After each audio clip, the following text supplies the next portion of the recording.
Good morning, students. Today I am going to continue my class with the topic as we had already finished, that was the Battle of Plassey, in which we are studying the chapter The Rise of British Power in Bengal, that is chapter 7.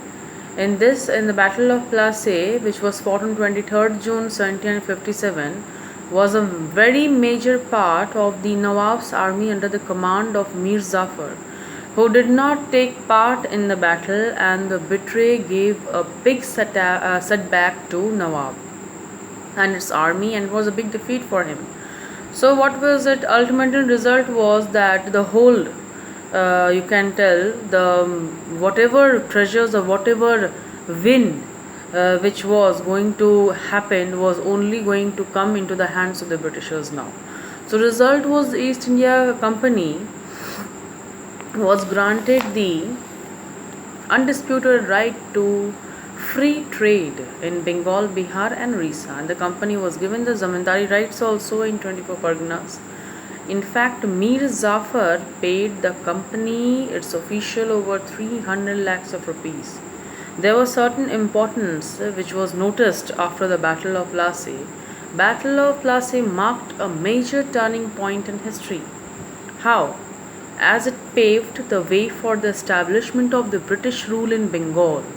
These are the very important points, students, which you should understand very carefully to read the lesson further, to understand the glories and development of Britishers and their politics, how they slowly hold the politics of the British India. So it paved the way for the establishment of the British rule in Bengal and eventually the rest of India. It also transformed a trading company into a political power. So the Nawab of Bengal was reduced to just a puppet, mere puppet he has changed up into, in the hands of British, who became the virtual rulers of Bengal. It placed the disposal of the British vast resources of Bengal, and thus these resources helped for what? To win the Third Carnatic Wars, in which the final powers came into the hands of the British. Now, Mir Zafar, who was a very weak ruler from the very beginning, he had no challenging powers against the Britishers, so he had the responsibility of ruling Bengal, but virtually he had no power. So the British used to control over the Nawab to drain all the wealth out of the region, and company and its officials openly and shamelessly enjoyed all the privileges, you can tell extra privileges or the privileges made by the Britishers, and were wholly and fully enjoyed by the British company. When Mir Zafar was unable, he was when feeble, unable, not able to control or not able to meet up to the demands of the Britishers, British authority, he was actually thrown down.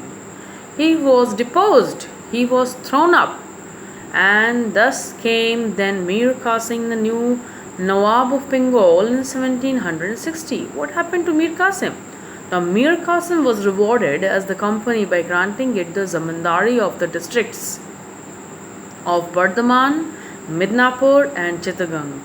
British Trading Company had successfully transformed itself into the kingmakers, and repeating, they got the zamindari rights till now.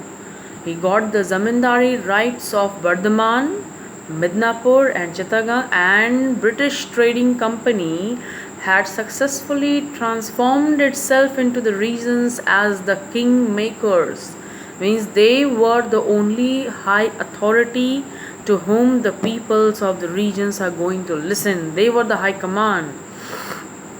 Now happened for sure was the Battle of Buxar, which changed the total political power of British in India and the power of Britishers in India with their own conspiracy in the political games.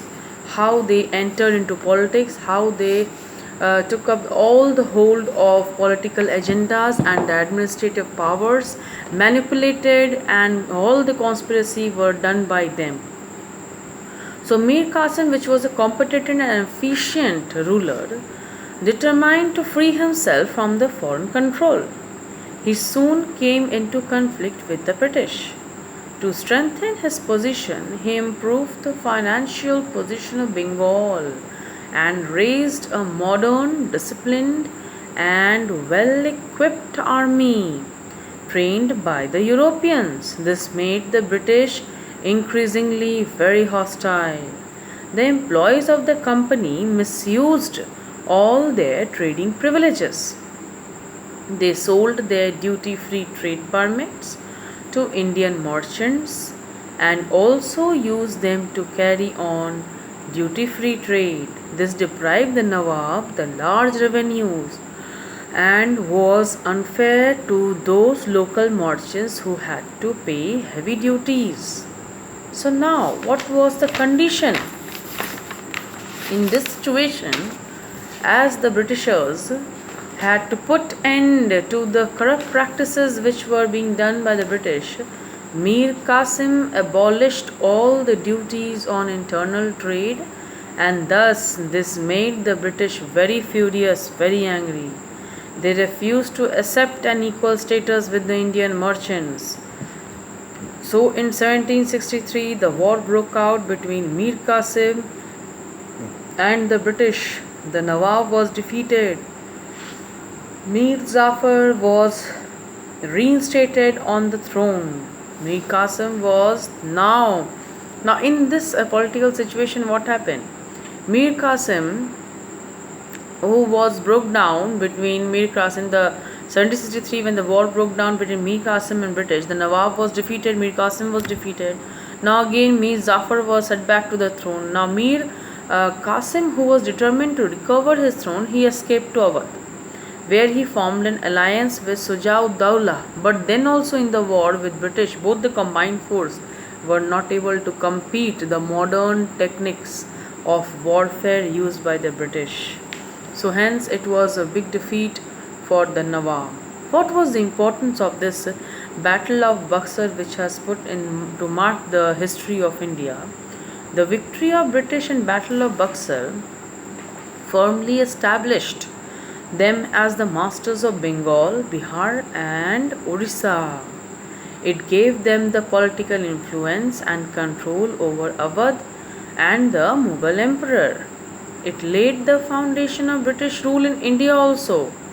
At this time, Robert Clive returned India as governor of Bengal. He was now made the governor of Bengal. So Treaty of Allahabad was signed now.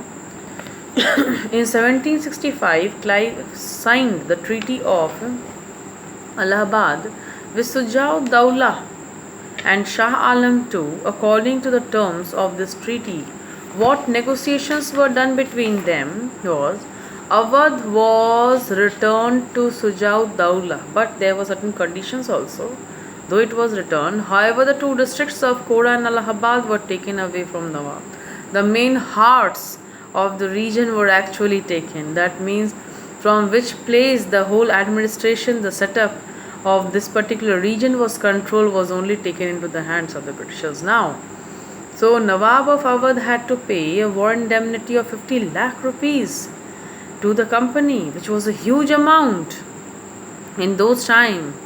The British agreed to defend the Nawab of Awadh against his enemies. The Nawab would have to pay for the cost of the British troops also. Now Nawab had to maintain British troops also. So Awadh became a buffer state. In this situation between the British positions in Bengal and Marathas, so the British gave Shah Alam II the districts of Kora and Allahabad and an annual pension of 26 lakh rupees. In return, the Mughal emperor Shah Alam II, the nominal head of Mughal empire, granted company Diwani of Bengal, Bihar and Orissa. That is the right to collect revenue from these provinces and judge the civil cases. The company's control over Bengal was made very legal. The puppet Nawabs of Bengal continued to sit on the throne, but they had no military administrative powers. So, from this, what we understand? We understand that actually the Britishers entered into the politics of India, they entered into the administrative setup of India. They also gave their own ideas, they interfered in the politics of India, in the work of India, in normal conditions, whatever the system was going on, they interfered everywhere, and the main motive of them was to control all the powers in India. So, what was the ultimatum in the end? What happened? The puppet Nawabs of Bengal, the term is used, the puppet Nawabs. The Nawabs had now become the puppet in the hands of the Britishers. Continued to sit on the throne, but they had no military and administrative powers. After Mir Jafar's death in 1765, who had Mir Jafar, who was again given back the throne, but he was just a puppet government in Bengal.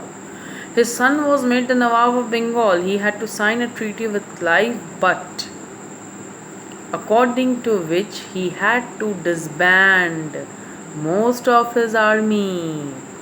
He was not allowed to control a powerful army. There was a limitations given for controlling the army.